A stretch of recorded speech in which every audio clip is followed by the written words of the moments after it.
meus queridos irmãos, sejam muito bem-vindos a mais um episódio do IPAcast. Eu sou Daniel Farias e nós estamos começando o nosso quarto e último episódio dessa série especial sobre o Advento, onde lembramos, quando lembramos do nascimento do nosso Senhor e Salvador Jesus Cristo.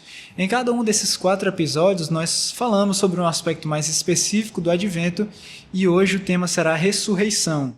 Para comentar a respeito, nós convidamos o seminarista Augusto César Lima, que é membro de nossa igreja, atualmente auxilia nos trabalhos da Igreja Presbiteriana de Cidade Ademar, que tem como pastor titular o nosso segundo convidado de hoje, o reverendo Nelson Ferreira. E, meus irmãos, é muito bom tê-los aqui conosco. E vamos ao nosso assunto de hoje, que é ressurreição. E para dar início à nossa conversa, eu gostaria de fazer uma primeira pergunta para vocês.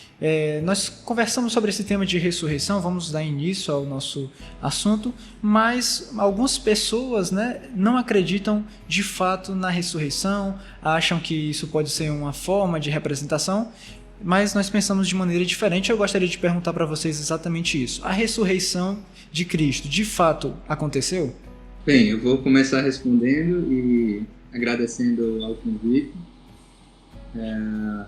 Meu nome é Augusto César, sou seminarista enviado pela Igreja Presbiteriana da Aldeota, e estou aqui realizando os meus estudos no seminário JMC aqui em São Paulo e auxilio como seminarista na Igreja Presbiteriana de Cidade Ademar. E, de fato, essa é uma das questões mais importantes levantadas por pessoas que não creem. E nós devemos crer na ressurreição pelo fato de que a Bíblia diz que ela aconteceu. Porque a Bíblia ela é esse acervo de documentos históricos que fala de fatos, acontecimentos relatados por testemunhas oculares que viveram no tempo desses fatos sobrenaturais e que esses escritos rogam para si serem divinos. Então, para falar do fato da ressurreição, a gente tem que lembrar que a Escritura é sim um documento confiável e que foi exposto a várias pesquisas e ninguém ainda foi capaz de refutá-la, porque ela é inerrante e infalível. E ela diz que a ressurreição aconteceu. Agora, que evidências ela nos dá? Que aspectos históricos a gente pode levantar nessa questão? O primeiro deles é o fato do túmulo vazio. Quando Jesus foi sepultado e foi montada toda uma questão para guardar aquele túmulo, afinal os judeus mesmo tinham medo de que os discípulos criassem uma história a respeito daquilo, tirando o corpo e inventando alguma história a respeito daquilo, mas até o próprio governo romano guardou aquele local para que isso não acontecesse. Mas, ao visitar o túmulo estava vazio. E os relatos de todos que viram esse fato do túmulo vazio comprovam que aquilo de fato aconteceu, embora até mesmo as testemunhas tenham sido mulheres, o que o testemunho de uma mulher naquela época não era muito válido. Então, mesmo assim, os relatos dos evangelhos, se quisessem criar uma história a respeito daquilo ali, jamais iam colocar como mulheres como testemunhas daquilo, a não ser que aquilo fosse de fato uma verdade incômoda, digamos, E então, mas o túmulo vazio também não quer dizer nada. Há uma segunda evidência que a Bíblia nos apresenta, junto à do túmulo vazio, que aí sim as duas juntas mostram esse testemunho, que esse testemunho é verdadeiro, que é o fato de Cristo ter aparecido a várias pessoas, Apareceu a Pedro, a Tiago, aos discípulos, aos apóstolos, a mais de 500 pessoas, tanto na Galileia como na Judeia. Então, isso torna totalmente ilógico dizer que essa foi uma história criada. Você pode até ter criado, mas convencer mais de 500 pessoas em diferentes partes daquela região a uma mesma mentira é muito ilógico pensar assim. Eu sou o reverendo Nelson, pastor da Igreja Presbiteriana de Cidade Ademar, onde tenho tido o privilégio de servir a Deus desde 2019, estou no 2º ano, e tenho tido o privilégio também de trabalhar junto com o seminarista Augusto César, onde temos tido uma excelente parceria, e agradeço aí pelo convite dos irmãos para falar desse tema tão importante que é a ressurreição de Cristo. Bom, eu queria sugerir para quem ainda não assistiu um filme chamado O Corpo. Talvez vocês já tenham assistido. É um filme do ano de 2000, ele foi lançado em 2000. Perceba que bem na virada do milênio, o século XIX foi o século dos questionamentos acerca da veracidade bíblica. Empreendeu-se a busca pelo Jesus histórico, foi o século do grande desenvolvimento da teologia liberal, e colocou-se em xeque enfim, tudo que era sobrenatural, né? E esse filme foi lançado bem na virada do século, chamado O Corpo, com o ator Antônio Bandeiras. Trata-se de uma escavação, que na verdade uma pequena reforma que estava acontecendo num pequeno comércio em Jerusalém, e aí de repente descobriu-se ali um túmulo de uma pessoa chamada Jesus, e logo foram convidados os especialistas do Vaticano e coisas desse tipo para fazer toda a pesquisa científica do que se tratava aqueles restos mortais, né? Se seria mesmo de Jesus ou não. Eu recomendo porque o filme é surpreendente no final, vale a pena assistir. Mas aqui, tratando acerca das evidências da ressurreição, evidentemente que a Bíblia é inerrante, infalível, e se nós não cremos no relato bíblico, não faz sentido falar acerca de evidências, né? Para nós, a grande evidência é o próprio relato bíblico. A ressurreição de Cristo é um dos fatos mais atestados em toda a história, até porque foi o fato que mais se tentou refutar em toda a história. E nós temos relatos aí de grandes arqueólogos, de advogados, de pessoas que empreenderam esforços para negar a ressurreição e que, no final das contas, acabaram convertendo-se a Cristo porque, diante dos fatos, eles realmente se renderam ao Senhor Jesus. Como o Augusto já pontuou muito bem aí, algumas questões que atestam acerca da ressurreição, nós temos o próprio testemunho das Escrituras. O apóstolo Paulo, lá em 1 Coríntios 15, versos 3 a 8, ele diz: antes de tudo vos entreguei o que também recebi, que Cristo morreu pelos nossos pecados, segundo as Escrituras, e que foi sepultado e ressuscitou ao 3º dia, segundo as Escrituras, e apareceu a Cefas, depois aos 12, depois foi visto por mais de 500 irmãos de uma só vez, dos quais a maioria sobrevive até agora, porém alguns já morreram. Perceba, quando Paulo escreve isso, ele diz: estas testemunhas, essas pessoas que viram Jesus ressuscitado, estão vivas até agora. Então, era fácil de comprovar, era só perguntar para aquelas pessoas. Então, o apóstolo Paulo não ia escrever uma coisa que poderia ser logo desclassificada, logo seria desmentida. Ele fala: olha, dessas 500 pessoas que viram Jesus ressuscitado, a maioria delas estão vivas, vocês podem comprovar. E como o Augusto também pontuou muito bem, é difícil você manter uma mentira, mesmo que entre duas pessoas. Eu gosto de assistir um programa chamado Investigação Discovery, crimes e mortes, e quando colocam duas pessoas para relatar um fato que provavelmente ou que supostamente as duas comprovaram aquele fato, e se for mentira, elas vão se contradizer. 2 pessoas é suficiente. 500 pessoas seria gente demais para sustentar uma mentira, né? Muito bem. As testemunhas oculares, elas aparecem em várias ocasiões nas Escrituras.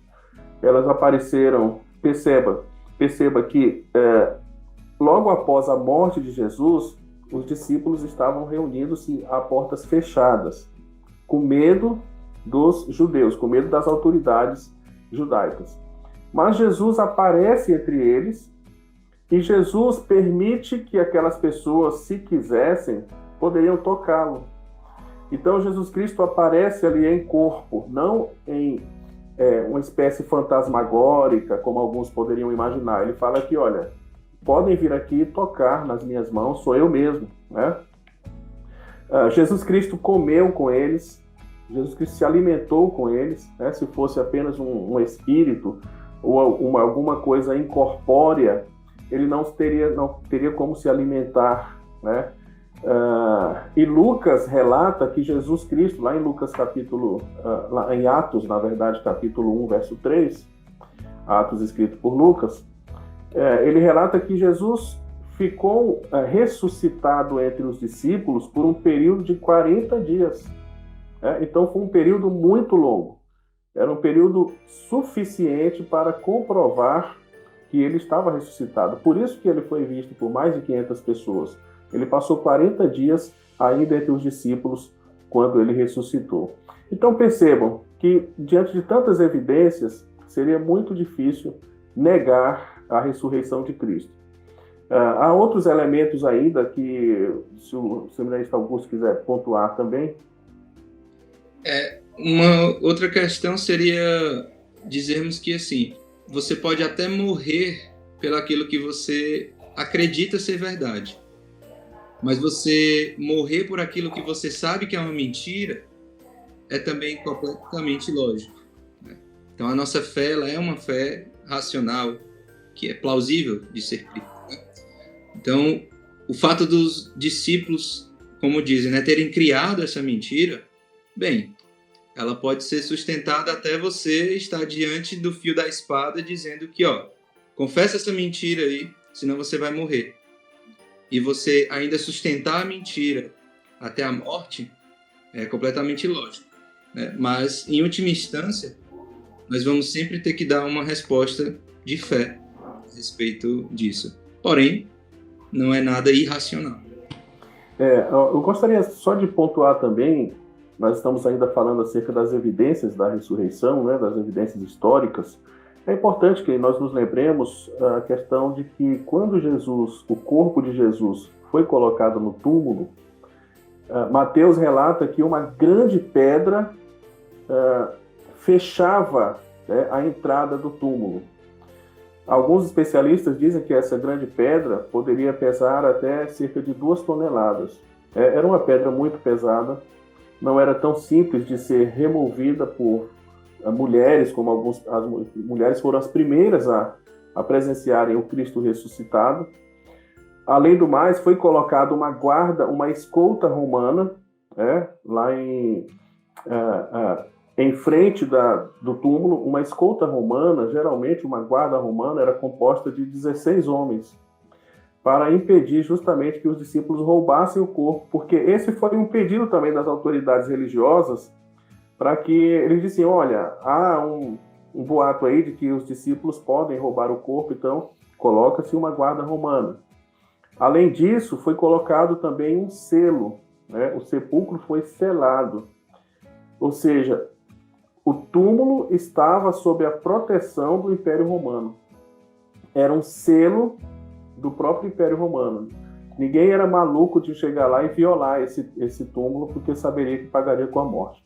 Então perceba que há muitas evidências. Além do mais, o próprio testemunho de vida dos apóstolos, antes da ressurreição de Cristo, eles estavam confiantes, porém, com a morte de Jesus, eles ficaram amedrontados. Estavam reunidos a portas fechadas, e você percebe que após a ressurreição, aqueles apóstolos passaram a esboçar uma coragem fora do comum, né? Porque eles viram o Cristo ressuscitado. Portanto, a ressurreição de Cristo é um dos fatos mais atestados em toda a Bíblia. Sem contar que todos os que quiseram empreender esforços para negar os relatos históricos, eles acabaram sendo convencidos por isso, ou simplesmente não comprovaram que Jesus Cristo não ressuscitou. Como eu mencionei, a busca pelos Jesus históricos, que foi uma tentativa da teologia liberal de negar a ressurreição de Cristo, acabou que não deu em nada, né? Eles queriam dissociar todos os milagres da pessoa de Jesus. Eles queriam dizer que Jesus foi simplesmente um homem que existiu na história, mas que não fez os milagres e nem mesmo ressuscitou. Então, essa chamada busca pelo Jesus histórico acabou caindo por terra, porque não se comprovou nada. É apenas agora um relato triste da história da teologia liberal.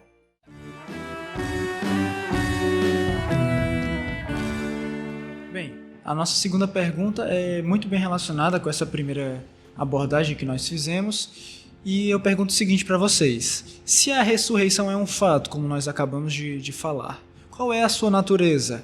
Ela é um mero fato onde Jesus retorna à vida? Bom, a ressurreição é um fato histórico, é um fato teológico também. Em que consiste a ressurreição? A ressurreição consiste no fato de que cada molécula do corpo vai retornar e vai integrar novamente aquele corpo que havia sido desintegrado. É assim que nós cremos que a ressurreição vai acontecer. Cada molécula do corpo, as pessoas que que morreram queimadas, as pessoas que morreram afogadas, as pessoas que viraram cinzas, especialmente os pagãos têm o costume de cremar os corpos, né? E ainda jogar no mar. Imagina, joga no oceano as cinzas. Para onde vão essas moléculas? A ressurreição é o fato de que cada molécula do corpo vai novamente ser integrada ao corpo. Evidentemente que esse corpo ele não será meramente um corpo físico, mas ele será um corpo físico e espiritual. Então, lá em 1 Coríntios capítulo 15, verso 35, o apóstolo Paulo nos diz: mas alguém dirá, como ressuscitam os mortos? Em que corpo eles vêm? Insensato! O que semeias não nasce se primeiro não morrer.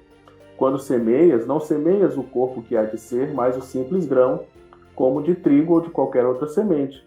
Mas Deus lhe dá corpo como lhe aprouve dar, e a cada uma das sementes o seu corpo apropriado. Significa que o corpo de Jesus, o corpo ressuscitado de Jesus, era um corpo físico, porque Jesus apareceu aos discípulos, comeu e bebeu com ele. Ele disse: vede as minhas mãos, os meus pés, que sou eu mesmo. Evidentemente que não temos condições de entender exatamente como é esse corpo, tanto o de Jesus como o nosso, porque o nosso corpo ressuscitado vai ser exatamente igual ao corpo de Jesus, porque Jesus se tornou carne como nós, em nada diferente, e ele ressuscitou, assumindo um corpo material e espiritual. Então, nós podemos afirmar que esse corpo ele é material e espiritual ao mesmo tempo, e que ele continua ocupando uma determinada porção de espaço, né? Porque ele retém todas as propriedades do corpo. Então, eu creio que nos aspectos da ressurreição, nós podemos afirmar inicialmente isso. Eu vou passar para o Augusto. Enquanto isso, eu vou também pensando outros aspectos que podemos pontuar acerca disso. Acho que um outro aspecto bem importante acerca da ressurreição seria o aspecto apologético.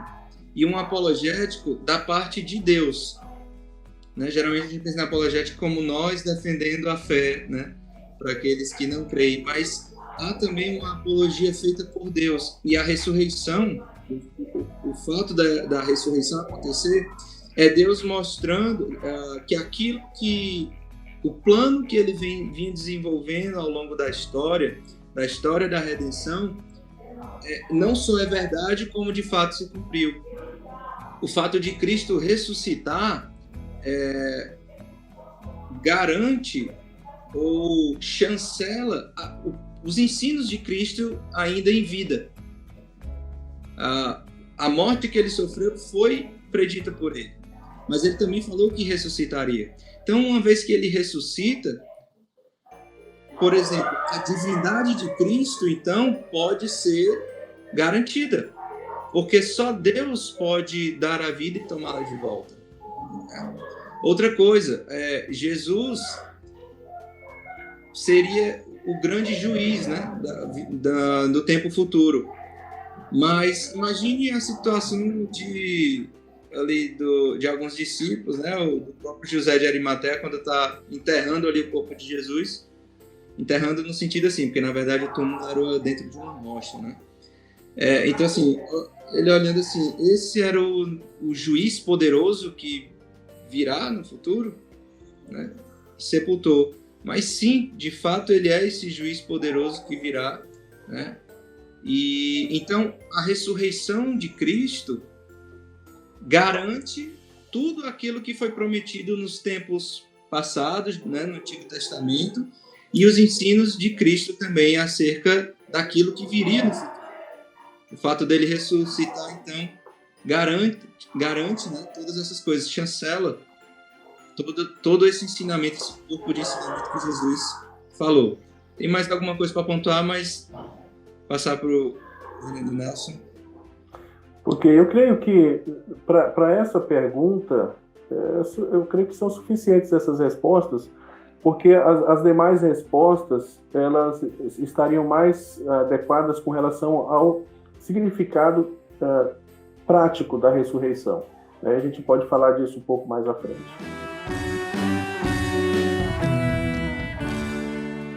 Então nós vamos para a nossa terceira pergunta, que também está, querendo ou não, um pouco relacionada com essa abordagem que nós fizemos. Ao lermos, né, as Escrituras Sagradas, nós podemos ver alguns momentos onde aconteceram ressurreições de outras pessoas, né? E eu gostaria de perguntar justamente, existe alguma diferença, e qual seria essa diferença, entre a ressurreição de Cristo para essas outras ressurreições que nós podemos ler nas Escrituras? É interessante mesmo observar isso, que nós temos relatos desde o Antigo Testamento, no Novo Testamento, de pessoas que ressuscitaram, pessoas que ressuscitaram antes de Cristo. Seria até interessante perguntar por que Cristo é considerado as primícias, né, ou seja, o primeiro ressuscitado, né, as primícias dos que dormem, sendo que outros antes de Jesus ressuscitaram, né? Justamente a resposta é essa. Por quê? Alguns autores, eles até preferem usar, fazendo apenas para uso didático, eles usam o termo ressuscitação para as pessoas que ressuscitaram antes de Cristo e ressurreição para as pessoas que ressuscitarão na ressurreição final. Evidentemente que é apenas uma maneira didática, mas as principais diferenças são as seguintes. As pessoas que morreram no Antigo Testamento e que foram ressuscitadas por algum profeta ou por alguma ocasião, elas morreram de novo, né? Elas vieram a morrer novamente.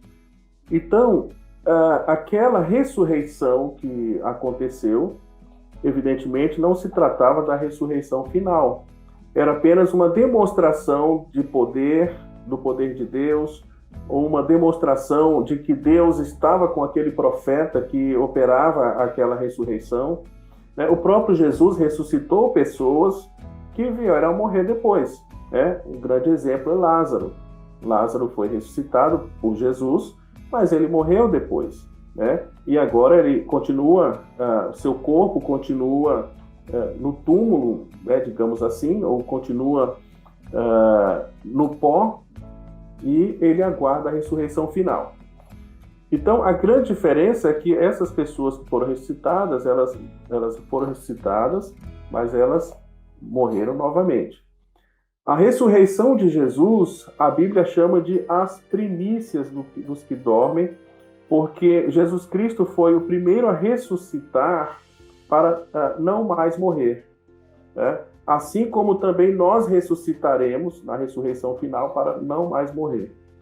É por isso, então, que há um significado muito forte na ressurreição de Jesus, né, como aquele que ressuscitou para garantir também a nossa ressurreição, né? Nenhum dos que ressuscitaram antes de Cristo ressuscitaram para garantir a ressurreição de ninguém.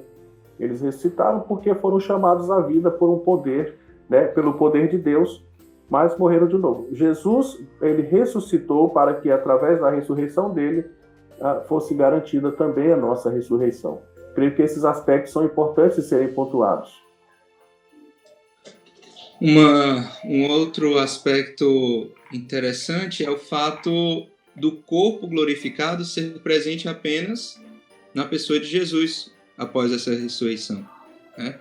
Vamos pegar o exemplo de Lázaro, que o pastor trouxe.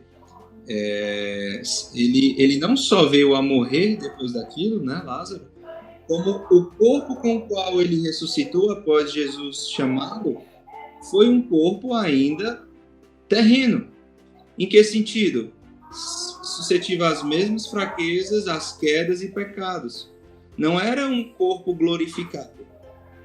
E o Senhor Jesus, quando ressuscitou para a eternidade, sem as fraquezas da carne a qual ele se submeteu, porém sem pecado. E, obviamente, sem ter a fraqueza ao pecado, é um corpo que é para glorificação, né? Que é glorificado, melhor dizendo. Então,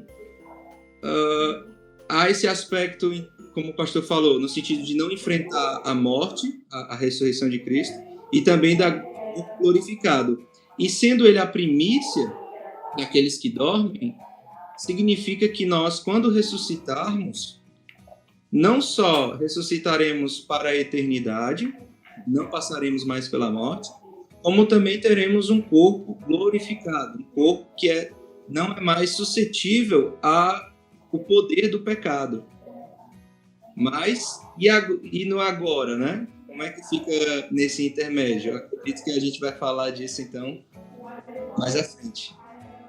Ok, eu queria só citar aqui a passagem que eu falei de maneira casual. 1 Coríntios capítulo 15, o verso 21 e 22 nos diz assim: mas de fato Cristo ressuscitou dentre os mortos, sendo ele as primícias dos que dormem.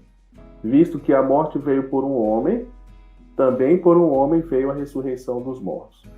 Então, a ressurreição de Jesus, ela tinha como esse propósito de ser primícias para aqueles que ressuscitarão em Cristo, né, para a eternidade. Foi muito bom o Augusto pontuar a questão do corpo glorificado, né? Os que morreram antes e ressuscitaram com o mesmo corpo de carne, sujeito a todas as enfermidades, né, como resultado da queda. O corpo glorificado não mais terá estas deficiências, né? Eu acho que isso é importante de pontuar.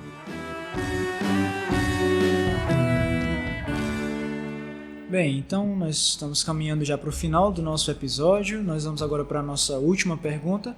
Eu relembro aos nossos convidados que ao final da resposta você já pode se despedir, fazer suas considerações finais para a gente já caminhar para o fim do nosso episódio. E a nossa quarta e última pergunta é a seguinte: como o povo de Deus é beneficiado através da ressurreição do Salvador?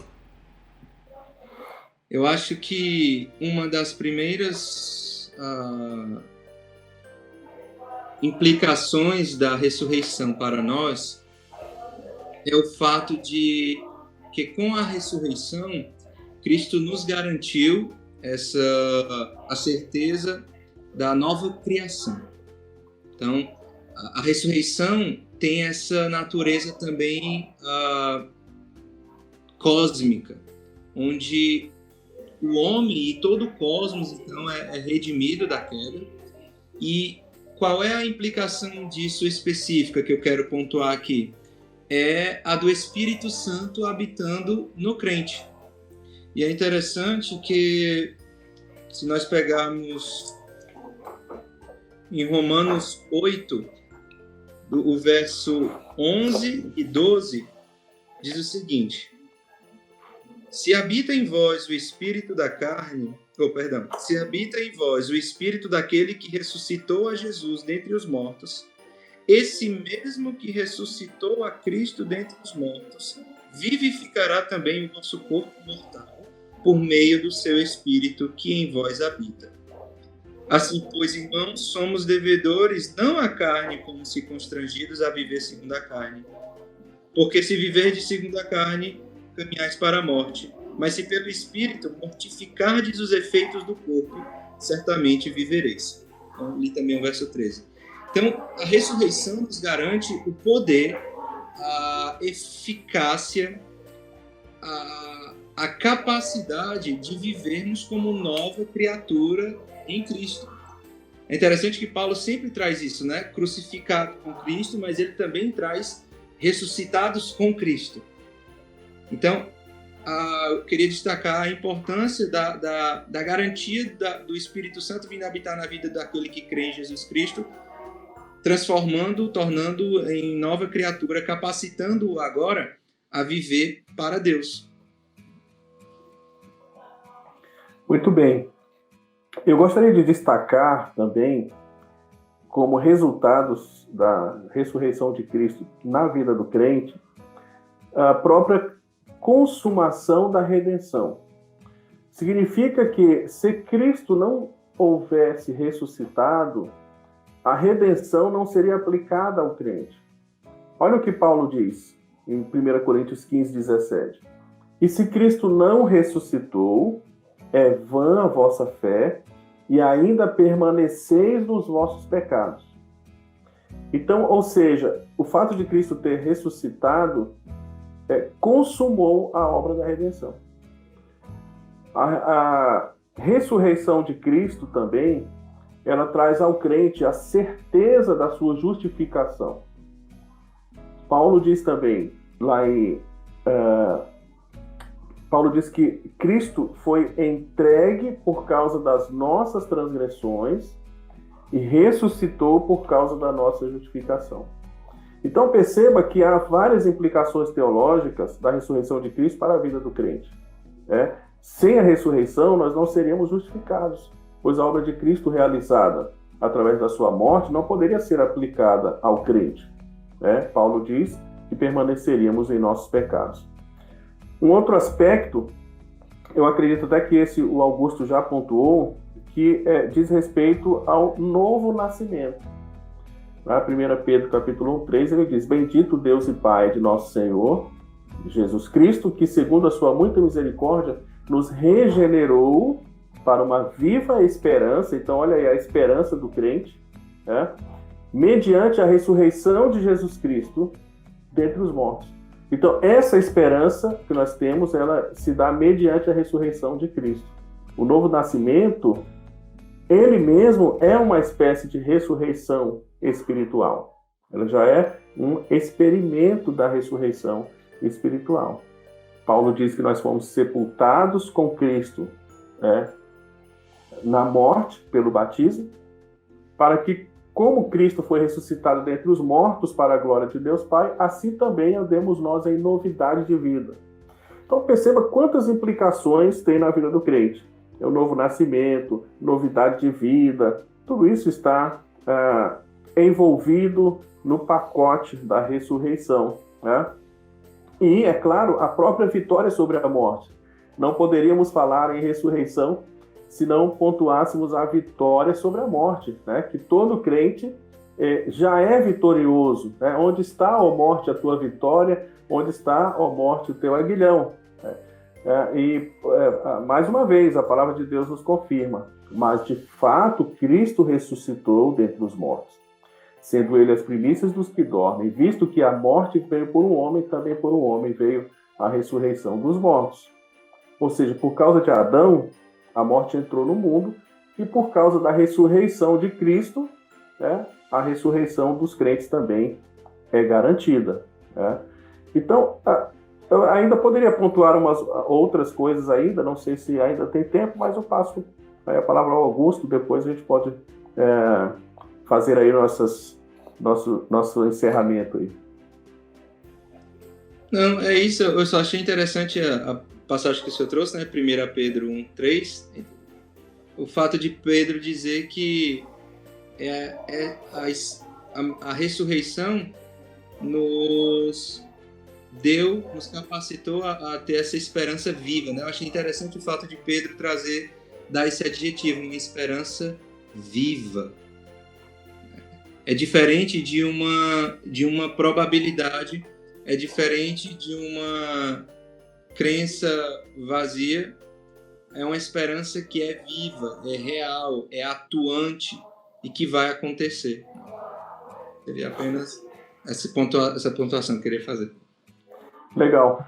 Eu pontuaria ainda que a ressurreição de Cristo, ela provocou também uma mudança no dia do descanso, né?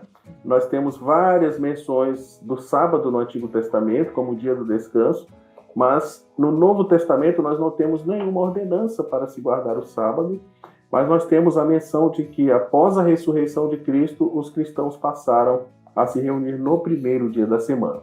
Ele se tornou uma referência para a reunião dos cristãos. Lá em Atos capítulo 20, verso 7, é dito que no primeiro dia da semana, estando nós reunidos com o fim de partir o pão, Paulo, que devia seguir viagem no dia imediato, exortava-os e prolongou o discurso até meia-noite. Então, eles passaram a se reunir no primeiro dia da semana, que passou a ser chamado de dia do Senhor, né?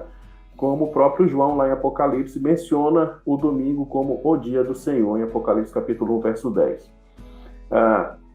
Nós temos ainda também, como resultado da ressurreição, o poder na vida dos crentes, né? Romanos capítulo 6, 4 diz que fomos, pois, sepultados com ele na morte pelo batismo, para que, como Cristo foi ressuscitado dentre os mortos pela glória do Pai, assim também havemos nós em novidade de vida. Já citei essa passagem. Mas o apóstolo Paulo, ele também vai dizer: considerai-vos mortos para o pecado e vivos para Deus em Cristo Jesus. A ressurreição, ela nos traz isso. Assim também, meus irmãos, para finalizar, eu gostaria de encerrar lendo 1 Coríntios capítulo 15, verso 52, que diz assim: no momento, num abrir e fechar de olhos, ao ressoar da última trombeta, a trombeta soará, os mortos ressuscitarão incorruptíveis e nós seremos transformados. Que bênção, né? Essa promessa. Nós nos alegramos nisso, sabendo que os mortos em Cristo ressuscitarão incorruptíveis, não mais com esse corpo sujeito a doenças, enfermidades, sujeito aos efeitos da queda, não mais com esse corpo de carne mortal, mas um corpo incorruptível. E aqueles que estiverem vivos na volta do Senhor Jesus Cristo receberão um corpo igualmente. Um corpo incorruptível, um corpo apropriado, digamos assim, para a eternidade.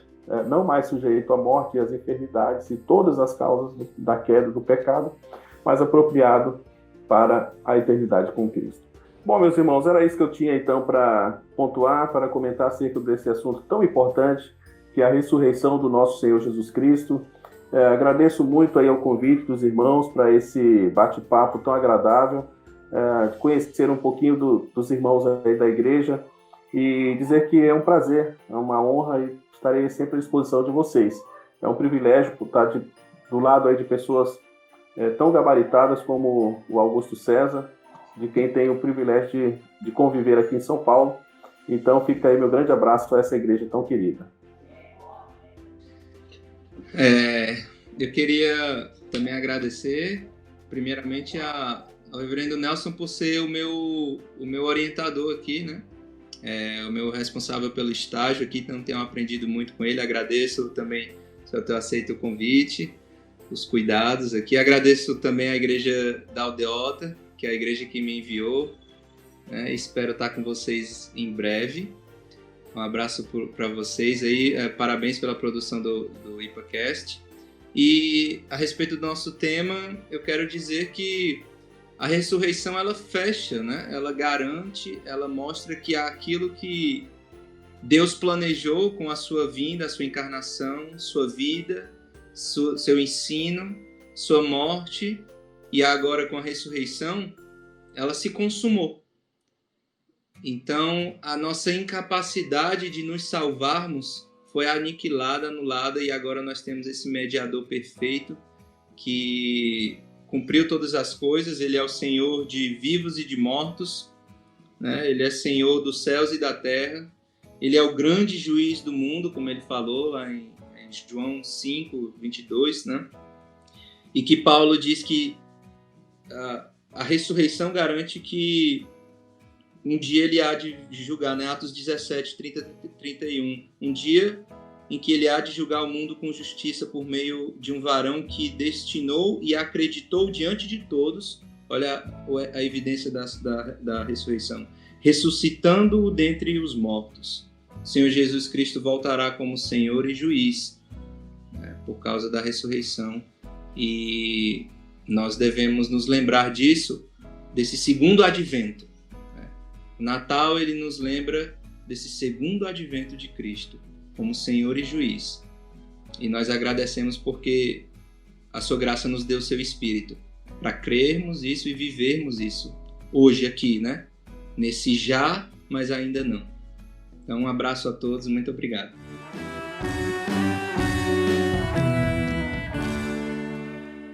Então é isso, meus queridos irmãos e irmãs, nós chegamos ao final do nosso quarto e último episódio da nossa série especial sobre o Advento aqui no IPAcast. Foi nossa primeira série e agradecemos a todos vocês que ouviram e que participaram do nosso podcast. Eu gostaria de agradecer mais uma vez ao reverendo Nelson Ferreira, ao seminarista Augusto César, por estarem conosco aqui nessa gravação do nosso último episódio sobre ressurreição, e também agradecemos a todos os outros convidados que participaram do IPAcast ao longo desses 4 episódios.